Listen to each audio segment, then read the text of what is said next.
تحية الإسلام تحية من عند الله المباركة.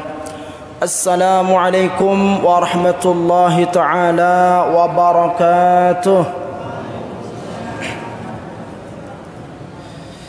الحمد لله رب العالمين وبه نستعين على أمور الدنيا والدين والصلاة والسلام على أشرف الأنبياء والمرسلين سيدنا مولانا محمد وعلى آله وأصحابه ومن تبعهم بإحسان إلى يوم الدين. أما بعد. Sebelum tetembe pengajian teleklam simangkin niki, sila tiang ngiring kita hadiahkan qiraatul Fatihah tipa selopuk jamaah hajinta khususnya si Lekan Mamban. Semoga Allah Subhanahu wa taala anugerahkan kepada mereka semua kesehatan, diberikan kekuatan untuk bisa mengisi hari-harinya di sana dengan ibadah, mendekatkan diri kepada Allah Subhanahu wa taala. Semoga di hari berkumpulnya nanti pada hari Jumat Yaumul Arafah dan 3 hari tasyrik setelahnya, Allah Subhanahu wa taala anugerahkan kepada mereka semua kesehatan, keafiatan dan mendapatkan haji yang mabrur. Ala hadhihi niyyah al-Fatihah.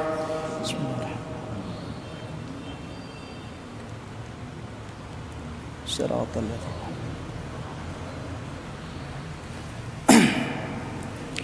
Hadratal muhtaramin rahimakumullah. Alhamdulillah, segala puji kembali hanya milik Allah Subhanahu wa taala, yang pantas untuk kita sanjung, yang pantas untuk kita puji. Dengan ucapan alhamdulillahirabbil alamin, segala puji kembali hanya milik Allah Subhanahu wa taala. Si-masing icanin tiang pulunggu senamian nikmat sehat. Allah masih memberikan kepada kita nikmat kesempatan berupa usia. Memohon kepada Allah Subhanahu wa taala, semoga di sisa usia kita ini Allah Subhanahu wa taala memberikan kepada kita semua kekuatan untuk bisa mengisinya dalam ketaatan kepada Allah Subhanahu wa taala. Karena sungguh tidak ada perbekalan yang paling indah, perbekalan si paling bagus gente jauh mate bedaitkan jadi sida Allah Subhanahu wa taala kecuali bekal takwa si amalang te, amal ibadah si gawe te selama te masih hidup di dunia ini. Maka mengharap kepada Allah Subhanahu wa taala, engkun terkumpul barang lek kalam si mangkin niki, mudah-mudahan nabau jadi salah satu bentuk wujud rasa syukur kita kepada Allah Subhanahu wa taala atas nikmat yang telah dianugerahkan kepada kita, sehingga meninggalnya kita nanti tergolong dalam golongan hamba-hamba yang pandai bersyukur, hamba-hamba yang memperoleh keberuntungan. Salat beserta salam semoga senantiasa tercurah kepada junjungan Nabi besar kita Muhammad sallallahu alaihi wasallam.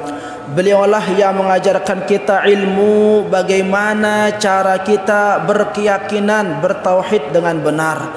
Beliaulah yang mengajarkan kita ilmu sehingga ibadah kita terjamin benar di hadapan Allah Subhanahu wa taala. Beliaulah juga yang mengajarkan kita ilmu tentang adab sehingga kita mengetahui posisi kita sebagai makhluk kepada Rabbnya, sebagai seorang umat kepada Rasulnya, mengetahui posisi kita sebagai manusia dengan makhluk-makhluk Allah yang lainnya.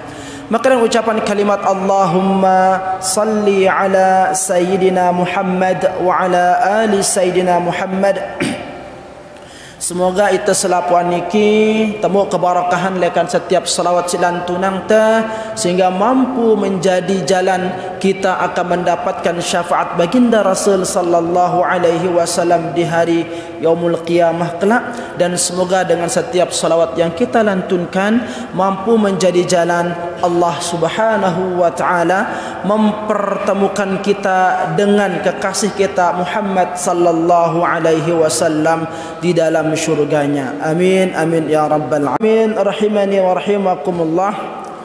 Tanpa terasa ya sudah 3 hari ya. Udah 4 hari keempat atau hari kelima sekarang ya. Bulan Zulhijjah ya. Artinya apa hadratal muhtaramin rahimakumullah? Ini merupakan suatu nikmat yang luar biasa. Nikmat di mana kita masih diberikan kesempatan oleh Allah Subhanahu wa taala untuk berjumpa dengan salah satu bulan yang dimuliakan oleh Allah Subhanahu wa taala. Ya. Di dalam 1 tahun Allah Subhanahu wa taala menetapkan 12 bulan.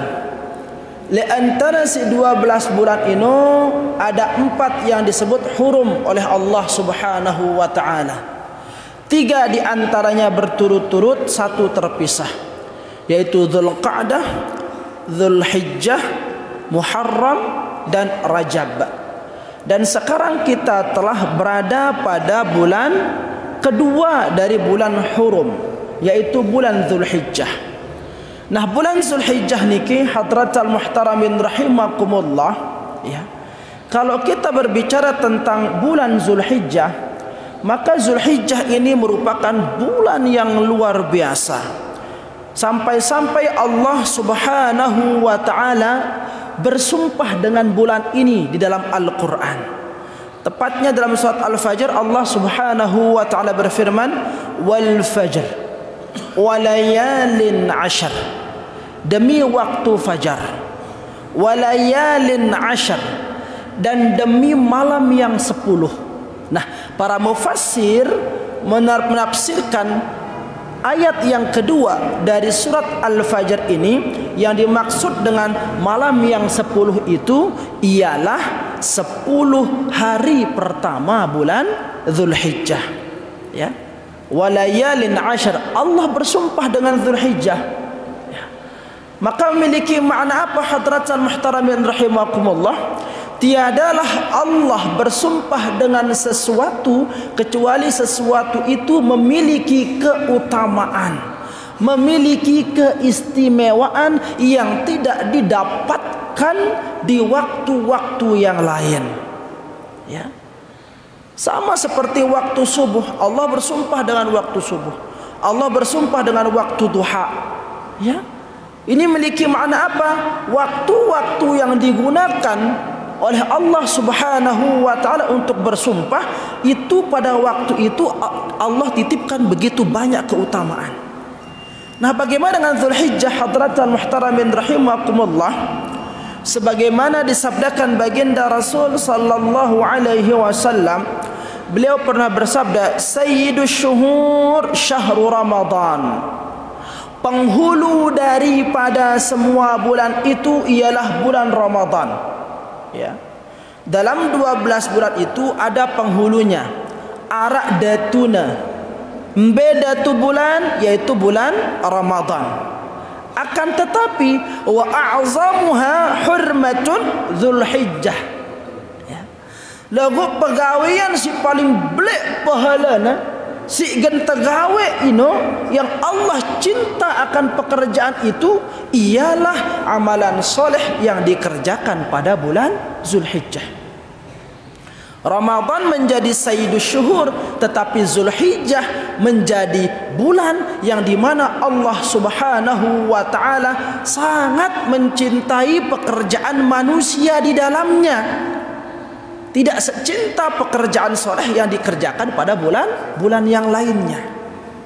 Nah, ini keutamaan daripada bulan Zulhijjah hadratal muhtaramin rahimakumullah. Maka jikalau kita mengetahui kalau Zulhijjah itu ya merupakan bulan di mana Allah Subhanahu wa taala sangat cinta terhadap amalan hambanya, maka sudah sepantasnya kita si sampun nanau akan kelebihan atau keutamaan bulan Zulhijjah niki, hendaklah kita manfaatkan dengan sebaik-baiknya. Ngumbe belek demenna ngumbe besar cinta Allah Subhanahu wa taala terhadap amalan seorang hamba yang dilakukan pada bulan Zulhijjah. Dalam sebuah hadis Rasul sallallahu alaihi wasallam, ma min ayyamin, tiadalah pada suatu hari, ya, tiadalah dari hari-hari, al-amalus salih, amalan soleh yang dikerjakan oleh seorang hamba, ahabbu ilallah, ya, ma min ayyamin al-amalus salih fiha ahabbu ilallah, tiadalah di antara hari-hari yang dimana amalan soleh yang dikerjakan oleh seorang hamba lebih dicintai oleh Allah Subhanahu wa taala min hadhil ayyam, kecuali amalan yang dilakukan pada hari-hari ini, yakni ayyamul ushr. Yang dimaksudkan dengan hari-hari ini ialah 10 hari pertama bulan Zulhijjah.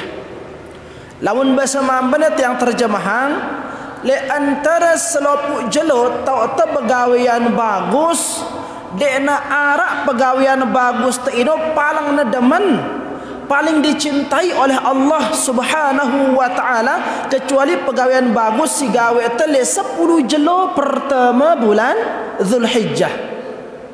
Nah, mendengar perkataan baginda Rasul yang seperti ini, para sahabat bertanya kepada baginda Rasul yang mulia. Faqalu ya Rasulullah, walal jihadu fi sabilillah. Duhai ya Rasul, bagaimana dengan amalan jihad di jalan Allah, membela agama Allah, terbunuh di sana? Apakah belum seimbang? Apakah belum sepadan? Apakah deneman pedeke kence pegawian bagus si gawe tele 10 jelo pertama bulan Zulhijjah nika? Ini pertanyaan para sahabat kepada baginda Rasul yang mulia.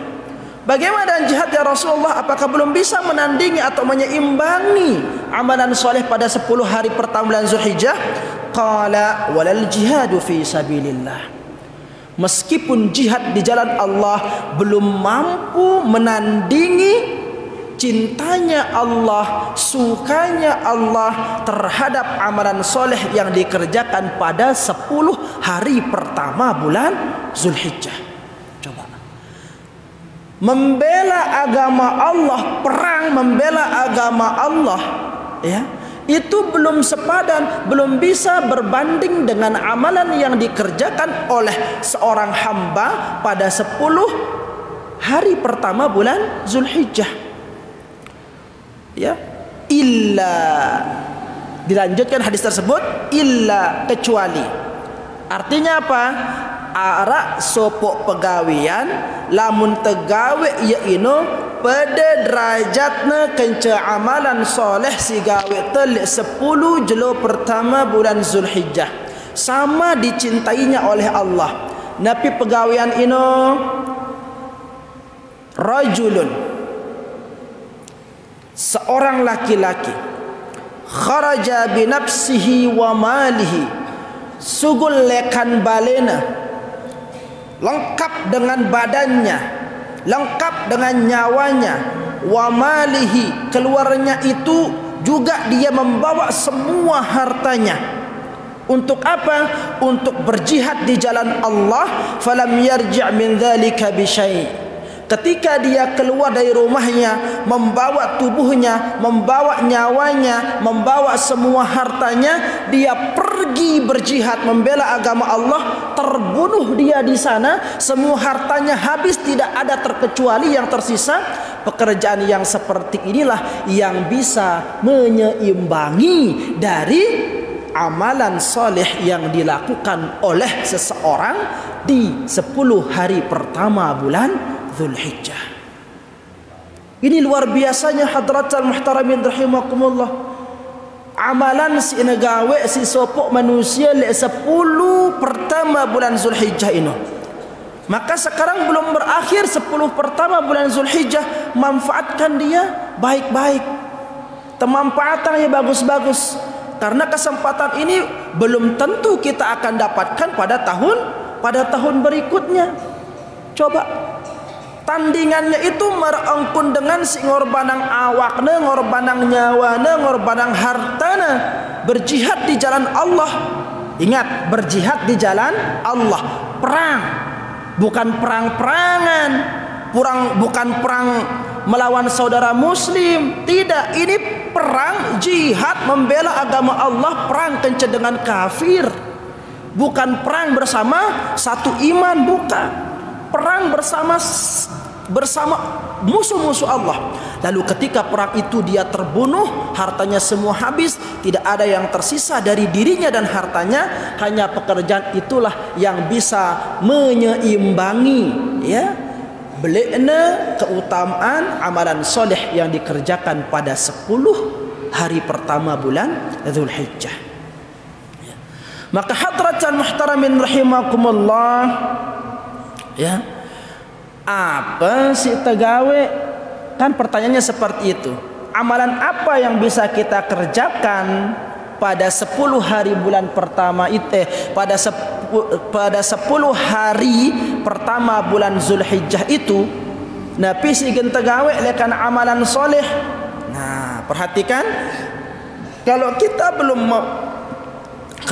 belum mengetahui tentang perkara amalan-amalan si gentegawe le 10 jelo pertama bulan Zulhijjah ini, maka hadis yang diriwayatkan oleh Imam Ahmad ini semoga bisa menjadi referensi atau rujukan bagi kita untuk kita bisa memanfaatkan 10 hari pertama bulan Zulhijjah.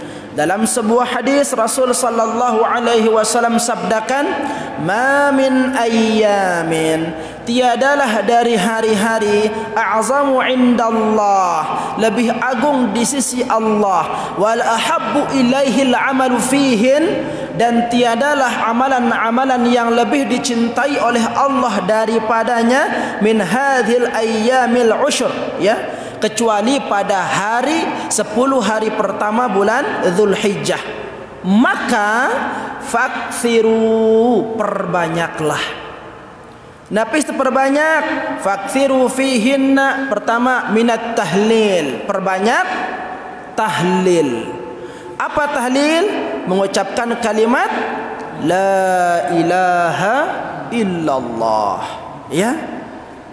Tahlil penawata, tahlil ucapan. Ini diantara amalan yang dianjurkan untuk diperbanyak pada 10 hari pertama bulan Dzulhijjah, ya.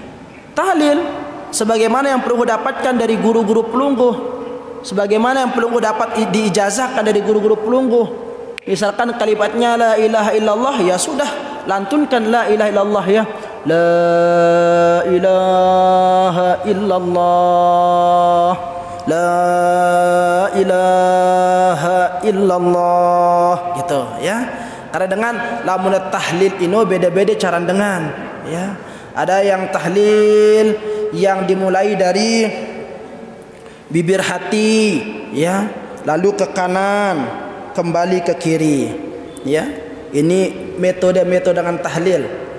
Tergantung lekan ijazah si mu'ta, lekan gurunta, lekan mursyidta, lekan masyayikhta, ya, ada aturannya tahlil itu. Jadi tidak sembarang-sembarang, ada aturannya, ya. Ada yang dari kiri, dari bibir hati di sini, mulai dengan mengucapkan kalimat la ilaha illallah, kembali ke bibir hati, ya. Dari bibir hati, leher dan kepala ke kanan, lalu berakhir di bibir hati, la ilaha illallah. Begitu. Ketika lisan mengucapkan la ilaha, ya, itu terbayang seolah-olah segala sesuatu selain daripada Allah keluar dari ucapan la ilaha, ya. Tidak ada Tuhan keluar dari ucapan kita. Maka dari lubuk hati yang paling dalam mengeluarkan segala macam bentuk Tuhan-Tuhan selain daripada Allah. Karena ampura mohon maaf, banyak di antara orang yang mentuhankan selain daripada Allah. Ada orang yang mentuhankan jabatan, Ada orang yang mentuhankan harta, arak dengan si entuhanang atasan. Ada orang yang mentuhankan majikan. Ada orang yang mentuhankan anak saudara. Nah, semua Tuhan-Tuhan selain daripada oleh Allah itu keluar melalui kalimat La ilaha, sugul selapuna, dibuang jauh-jauh. Tidak ada Tuhan illallah. Ketika kita mengucapkan kalimat illallah, menusuk dalam hati sanubari kita cahaya Allah, sehingga yang tetap tinggal di hati kita ini hanyalah Allah yang layak dipertuhankan. Jadi begitu aturan zikir. Bukan sembarang-sembarang kita tahlil la ilaha illallah sehingga tidak membekas dalam diri kita, ya, sehingga tidak memiliki bekas. Jadi seperti itu, ketika lisan mengucapkan kalimat la ilaha, sugul selaput Tuhan selain daripada Allah. Tidak ada Tuhan. Dena arah Tuhan kepeng, dena arah Tuhan harta, dena arah Tuhan jabatan. Tidak ada Tuhan ini, tidak ada Tuhan itu. Illallah, kecuali Allah. Begitu. Ya. Nah, dengan zikir, dengan tahlil seperti ini, insyaallah, ya, sedikit juga akan membekas, dan kalimat itu senantiasa lamun tejauh sugul balente, sugul lekan mihrab teringat tetap kalimat ini, insyaallah dia yang akan menjaga kita. Ya, karena yang kita yakini Tuhan itu hanyalah Allah Subhanahu wa taala. Nah, yang mendapatkan ijazah tahlil dengan mengucapkan kalimat la ilaha illallah, gunakan lafaz la ilaha illallah. Yang bisa atau yang mendapatkan ijazah dengan hanya kalimat Allah, gunakan kalimat Allah. Ya, Allah, Allah, Allah, ya Allah, Allah, Allah, Allah, ya Allah. Yang mendapatkan ijazah dari mursyidnya atau dari masyayikhnya tahlil hanya menggunakan kalimat Allah, gunakan itu. Ya. Nah, ini dia. Ini yang pertama, hadratan muhtaramin rahimakumullah, fakthiru fihinna. Perbanyaklah untuk kita baca 10 per bulan Zulhijjah itu ialah at-tahlil, minat tahlili, daripada bertahlil. Yang kedua apa? Wat takbir, bertakbir. Nafi lafaz takbir Allahu akbar. Ya, itu lafaz takbir. Allahu akbar, Allahu akbar, Allahu akbar, Allahu akbar. Begitu. Ketika kita mengucapkan Allahu akbar, maka selain daripada Allah kecil selapuna. Jadi nena arak manusia takut lihat pada manusia. Tidak ada seorang bawahan takut kepada atasan. Kalau yang tertanam dalam hati sanubarinya itu, yang maha besar itu hanyalah Allah. Begitu. Wat tahmid, dan perbanyaklah di 10 hari pertama itu ialah memperbanyak tahmid. Apa tahmid? Memuji Allah. Alhamdulillah, alhamdulillah, alhamdulillah, sebagai bentuk wujud syukur kita atas anugerah yang telah diberikan oleh Allah kepada kita. Mana? Ya, jadi perbanyak tahlil, perbanyak takbir, perbanyak tahmid. Ini yang ada, ya, datang dari Rasul sallallahu alaihi wasallam. Lalu apa hadratan muhtaramin rahimakumullah? Karena waktu Isya sudah datang, yang terakhir amalan yang bisa kita untuk perbanyak, yang bisa untuk kita kerjakan pada 10 hari pertama itu ialah puasa bulan Zulhijjah, yang tentunya sampai hari Arafah, yaitu tanggal 9 Zulhijjah. Ya, perbanyak puasa. Ya. Kenapa kita dianjurkan untuk memperbanyak puasa hadratal muhtaramin rahimakumullah? Ya. karena puasa le bulan Zulhijjah ino pahalanya sangat luar biasa. Kalau kita tidak mampu berpuasa 9 hari le bulan Zulhijjah, maka paling tidak kita usahakan diri kita untuk bisa berpuasa le tanggal siwa Zulhijjah, atau di mana orang itu ukuf, jamaah haji ukuf le padang Arafah, yang nanti insya Allah bertepatan pada hari Jumat, sesuai dengan tanggalan Saudi tentunya, ya. Lamun terikuti tanggalan Indonesia berarti 9 Zulhijjah itu hari Sabtu. Tapi tadi katanya Bapak direvisi, ya. Mungkin beliau sudah nonton berita tadi, ya. Direvisi, berarti Jumat sama itu. Nah, agar jangan kita puasa sunat pada hari Jumat saja, maka bisa diawali dengan 2 hari sebelumnya. Rabu, Kamis, Jumat.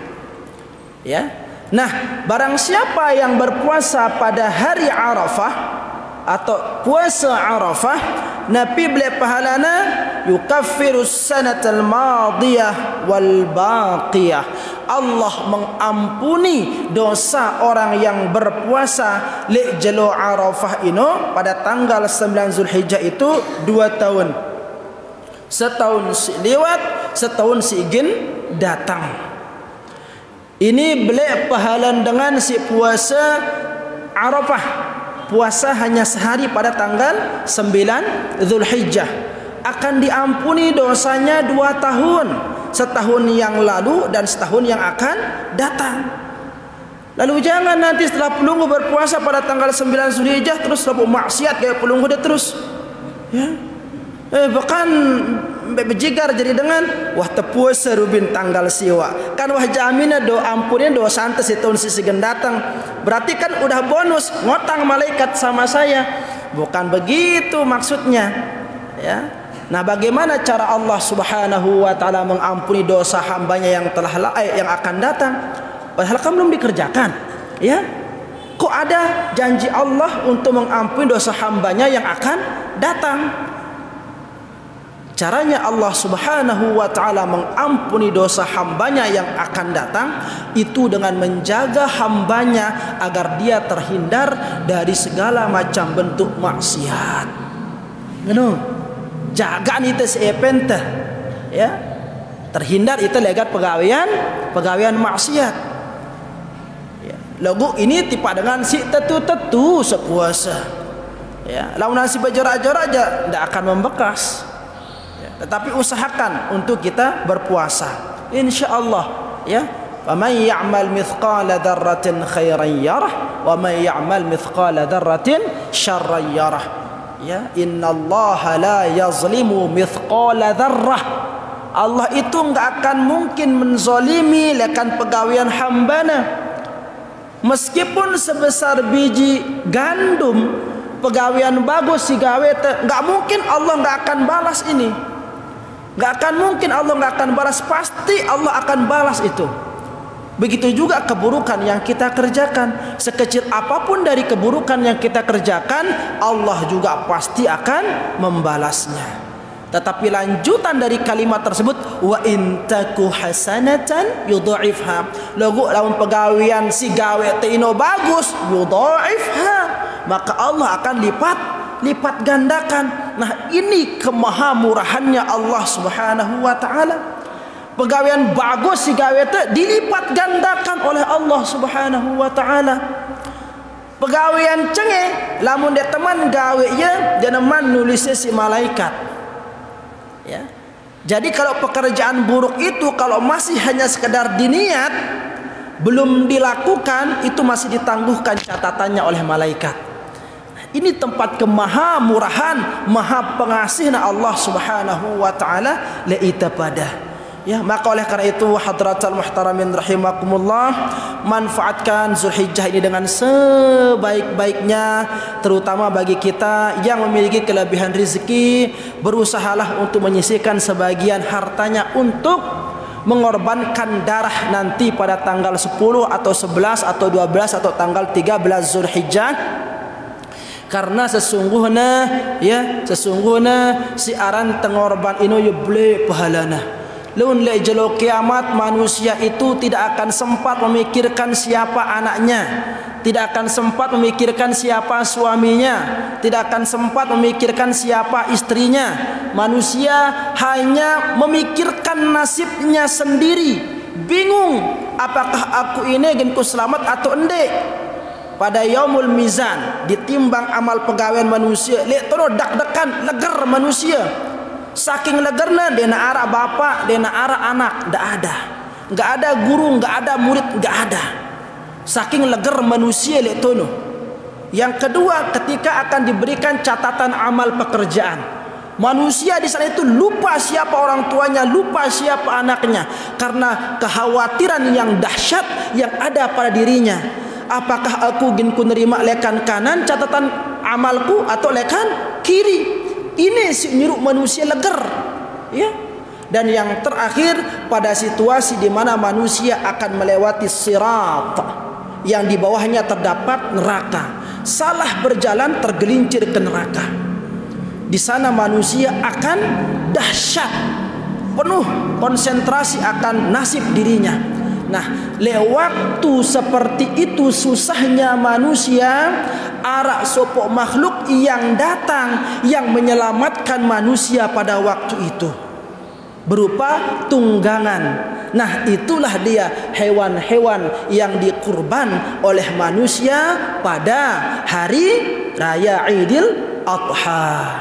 Nanti dia akan datang dalam bentuk wujud memiliki tanduk, memiliki kuku, sebagaimana disabdakan baginda Rasul sallallahu alaihi wasallam. Nanti dia akan datang memberikan pertolongan kepada orang-orang yang menyembelih. Ya, makanya jangan hanya kita menjadi mental penerima.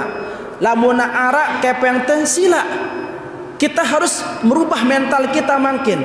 Dende itu jadi bawa doang. Daman itu lamun teu mau hewan daging kurban. Ya, papah te besade dia terdemen. Nah, mental yang seperti ini sekarang dihilangkan. Ya, kita berbicara akhirat ini hadratul muhtaramin rahimakumullah. Lamun lihat dunia ini paling 60-70 tahun tuntas itu selesai cerita kehidupan te, tapi nanti di hari akhirat itu yang selama-lamanya. Maka berusahalah untuk menjadi orang yang selalu bisa memberi, ya, pertolongan luar biasa nanti hadratul muhtaramin rahimakumullah. Ini dia. Maka jangan bangga dengan banyak mengutuk daging kurban. Sekulkas daging kurban tu misalkan nih, lekan masjid mau ia 5 kilo, lekan tono mau 10 kilo, lekan tono mau sebaka. Bangga dia bikin abon, bikin pentol, bikin macam lah, ya. Nah, apa? Listrik mati. Ya. Nah, ini dia. Jadi yang harus membuat kita bangga itu apa? Oh, pada tahun ini saya bisa mengorbankan, ya, 1 ekor domba. Saya bisa mengorbankan 1 ekor sapi. Yang nanti pada hari kiamat insya Allah dia akan menjadi penolong buat saya. Dia tak mampu sekaligus nabung, ya, akal sejelo tabung misalkan 2 U atau 5 U, tabung bilang jelo. Dia dah bilang jelo, bilang minggu 10.000. Lalu bilang minggu tenabung 10.000, berarti lamun sebulan pira 40.000. Begitu, ya. Kalikan terus berapa tahun belum udah bisa sampai angka harga hewan kurban itu. Nah, ini dia. Yang penting kita harus, ya, harus narak catatan amal teh bahwa saya selama hidup di dunia pernah berkurban. Mana dak ada enggak sekali. Ini hadirkan dalam diri kita hadratul muhtaramin rahimakumullah. Tetalon ate dengan singgawe kebagusan. Kalau orang bisa, kenapa saya tidak bisa? Dan ini kan hanya menjual sayur saja, tapi bisa dia ngurban. Kok saya yang jual tanah, saya yang jual pakaian, saya yang jual sembako nggak bisa ngurban? Begitu. Ya. Jadi dalam kebaikan dianjurkan kita untuk fastabiqul khairat. Ya. Nah, berhenti sekarang kita berbicara tentang kehidupan dunia yang sebentar ini, tetapi aset termahal kita, aset yang paling berharga kita. Nah, itulah yang sekarang kita harus mulai rintis dari sekarang. Sekarang kita mulai rintis. Kalau tidak sekarang, kapan lagi? Kalau Allah masih berikan kita kesempatan pada tahun yang akan datang. Nggih. Nah, seperti ini ke hadratal muhtaramin rahimakumullah, sehingga insyaallah pada tahun-tahun berikutnya dan Arab mustahik lemam bandaya ini. Kenapa? Karena semua menjadi pengorban. Ya ini semeletang teh. Dia lelah nyorak terus bapak tiang nih di sebelah kanan. Ya sini nama nenek ya bilang Jumat umang terus si pengurus masjid. Sini namanya kurangnya biar tidak seperti itu. Nah, jadi sopudan terus ya berlomba-lomba untuk korban. Terutama si jadi pengurus harus memberikan contoh seperti itu kan. Nah ini dia, kalau kita tidak bisa sekaligus nabung ketalorate masa dulu akhirat dengan jemu tunggal itu nganga doang ya meranak yuk kan sedih kita diri teh. Kita ingin memperbaiki diri sudah terlambat, tidak bisa. Karena kita sudah berada di hari kiamat. Nah sekarang ini, selagi kita masih diberikan kesempatan oleh Allah Subhanahu wa ta'ala, mari manfaatkan dengan sebaik-baiknya Dzulhijjah ini. Semoga kita termasuk di antara golongan hamba-hamba yang memperoleh keberuntungan. Amin amin ya rabbal alamin. Waffaqnallahu wa iyyakum lima yuhibbu wa yardah. Wassalamualaikum warahmatullahi wabarakatuh.